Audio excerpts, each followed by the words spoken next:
আসসালামু আলাইকুম। ওয়ালাইকুম আসসালাম। জি, আপনার বাড়ি কোথায়? আমার বাড়ি কুমিল্লা।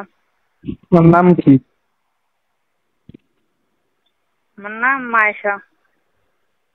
মহেশা, আগে পরে প্রতিবেদন করছিলা? না, প্রথম। ও, তো কি উদ্দেশ্য নিয়ে প্রতিবেদন করলেন?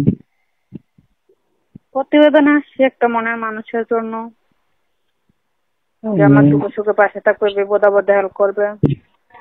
ও, এই যে ফটোটা পাঠিয়েছেন এটা তো আপনার না? জি, এটা আমার ফটো। আপনার বয়স কত? 18। আপনার ফ্যামিলিতে কে কে আছে? মা আছে, ছোট ভাই আছে। ও, তো যদি কোনো দর্শক দেশ বিদেশ থেকে আপনার সাথে সম্পর্ক করতে চায়, আপনাকে বিয়ে করতে চায়, আপনার কোনো আপত্তি আছে? না, আমার কোনো আপত্তি নেই। তো আপনার কোনো কন্ট্যাক্ট করার মতো কোনো নাম্বার আছে, মোবাইল নাম্বার? জি, যে নাম্বারটা দিয়ে কথা বলতেছে এটাই। এটা কি ইমো নাম্বার নাকি বাটা মোবাইলের নাম্বার? এটাই মো নাম্বার। আচ্ছা, ঠিক আছে। আমি আমার দর্শকের উদ্দেশ্যে আপনার নাম্বারটা এবং ফটোটা দিয়ে দেবো। যদি কোনো দর্শক আপনাকে ফোন দেয়, আপনি ধরে কথা বললেন। আচ্ছা, ঠিক আছে। আসসালামু আলাইকুম। ওয়ালাইকুম সালাম।